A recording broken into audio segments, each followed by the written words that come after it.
వేగా జ్యువెలర్స్లో in-store wedding jewellery exhibition. Guaranteed lowest prices. Tamil Nadu రాజకీయ యువనికపై ఒక కొత్త చరిత్ర లిఖించబడింది.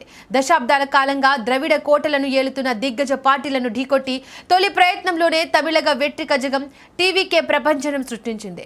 కోలీవుడ్ సూపర్ స్టార్ దళపతి విజయ్ ముఖ్యమంత్రి పీఠానికి చేరువ కావడంలో కేవలం ఆయన ఇమేజ్ మాత్రమే పనిచేయలేదు. దాని వెనుక ఒక నిశ్శబ్ద వ్యూహకర్త మేధస్సు దాగి ఉంది.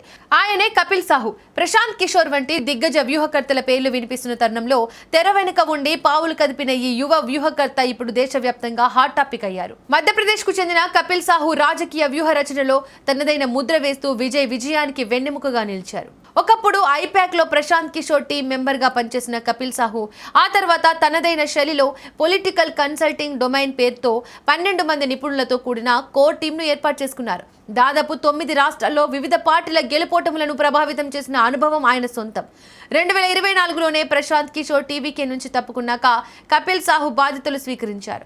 75 ఏళ్ల చరిత్ర గల డిఎంకే, 52 ఏళ్ల అన్నా డిఎంకే వంటి బలమైన శక్తులను ఎదుర్కోవడానికి కపిల్ ఒకే ఒక ఆయుధాన్ని నమ్ముకున్నారు. అది యువత. పాతతరం రాజకీయాల్లోని అవినీతిని ఎండగడుతూ కొత్త తరం ఆశలను ప్రతిబింబించేలా విజయ్ ప్రసంగాలను ఆయన డిజైన్ చేశారు. ఎక్కడా వ్యక్తిగత దూషణలకు తావు లేకుండా హుందాగా ఉంటూనే ప్రత్యర్థుల గుండెల్లో రైళ్లు పరిగెత్తించే వ్యూహాలను అమలు చేశారు. విజయ్కి ఉన్న అపారమైన స్టార్డమ్ను కేవలం సినిమాలకే పరిమితం చేయకుండా దానిని ఒక సైలెంట్ వేవ్గా మార్చడంలో కపిల్ సాహు విజయవంతమయ్యారు.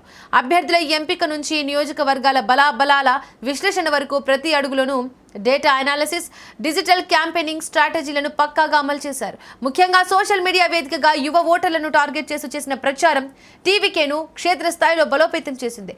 ఢిల్లీ అసెంబ్లీ ఎన్నికల్లో బీజేపీ విజయానికి కూడా వ్యూహకర్తగా పనిచేసిన కపిల్ సాహు ఇప్పుడు తమిళనాడులో విజయ్ని కింగ్ మేకర్గా నిలబెట్టి తన సత్తా చాటారు.